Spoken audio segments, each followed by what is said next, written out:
The Wolves got destroyed in the conference finals again. Oh, and by the way, I'm not going to sit here and run down the Thunder by any means. They were a better team than us. I never denied that for a second. They were very annoying, but they were better. It just sucks because it's like, what do we got to do? It's like the Wolves are in the same spot as the Bills. Anyway, what is going on, ladies and gentlemen, and welcome back to another NFL reaction video. We've got a bunch of smaller news today, but definitely some interesting news, and before we hop right into it, we got a couple of plugs as always, so don't forget to use code Wyatt's World on Waggle, G Fuel, or Prize Picks. By using my codes on G Fuel or Waggle, you'll save a discount on any of their products, and by using it at sign up on Prize Picks, you're gonna guarantee yourself to win a free $50 with your first $5 entry. But remember, always play responsibly, and let's get into the video.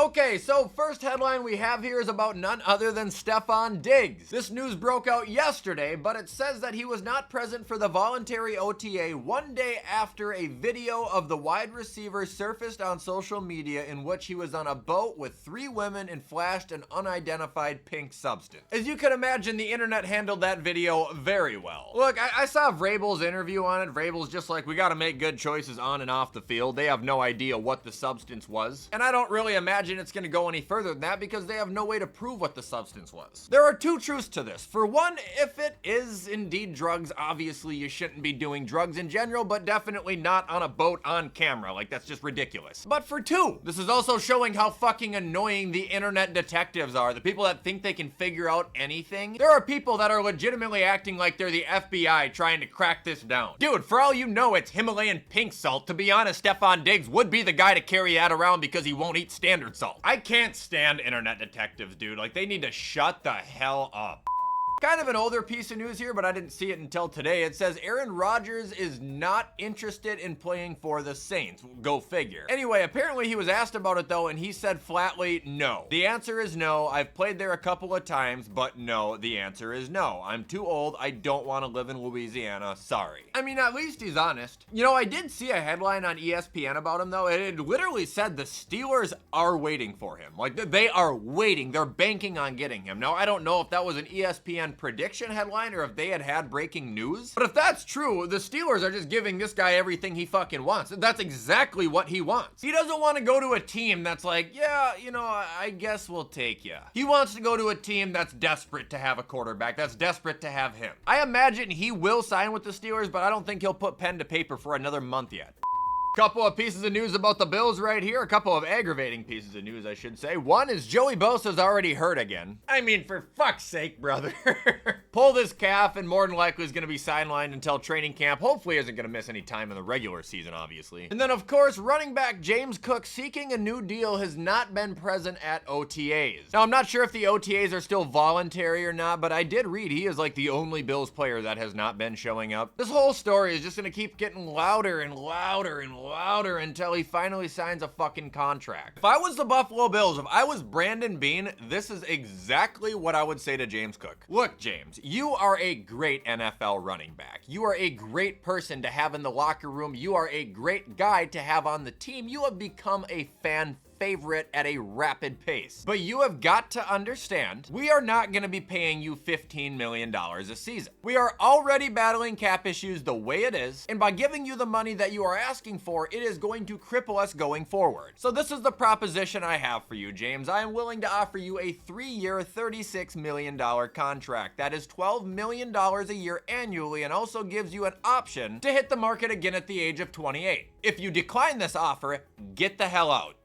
Next piece I want to react to is the College Football 26 trailer that actually just dropped 9 minutes ago from when I'm recording this video. It comes out July 10th. Now, I don't know if I can actually play this trailer or not. I don't want to get copyrighted. But there are a couple of unique things that I've noticed through the trailer and just reading a couple of, headlines and tweets about it. Apparently, College Football 26 is going to feature over 300 real coaches. Apparently, they've added some LED lighting to like all the stadiums. And I guess weather is now going to be a thing, which I didn't realize wasn't in last year's game. Although I swear it was it not? Anyway, not sure what else is coming back. I've heard rumors that game day will be in the game again, but nothing confirmed yet, and I figured they would have showed it here if that was true. Either way, I'm definitely gonna get this game again. I had a ton of fun with College Football 25, and I just hope this is a more polished version of it, to be honest.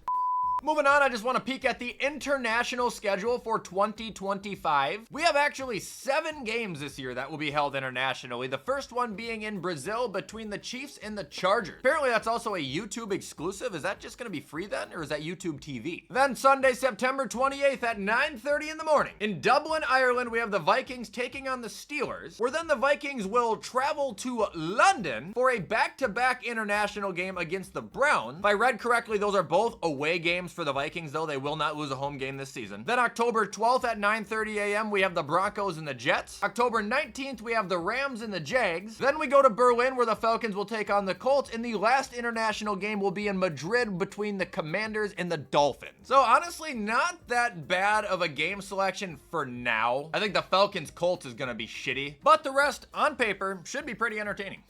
Here's another notable player who is not attending OTAs, and that is Terry McLaurin. I read into this, and it sounds like it's kind of, purely contract related. He wants a new deal, which I mean is fair. The guy's going to be a free agent next year, and he just had the best season of his career. He's still relatively young. He has a great quarterback to support him now. So I have absolutely no issue believing that, he will get an extension. It's just how much is he going to get paid, dude? I mean, just looking at his numbers now, I would guess he's going to at least get bumped up to 30 million. Seems to be the norm now anyways. It'll probably be like 3 years, 90 or something like that.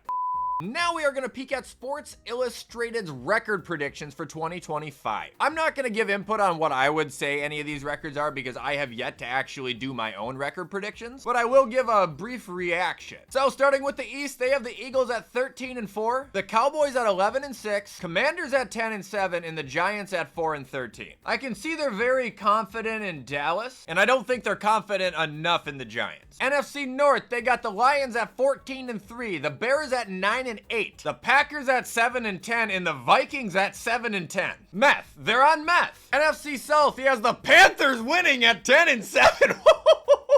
Holy shit! Then the Falcons at 8-9, the Bucks at 8-9, and the Saints at 3-14.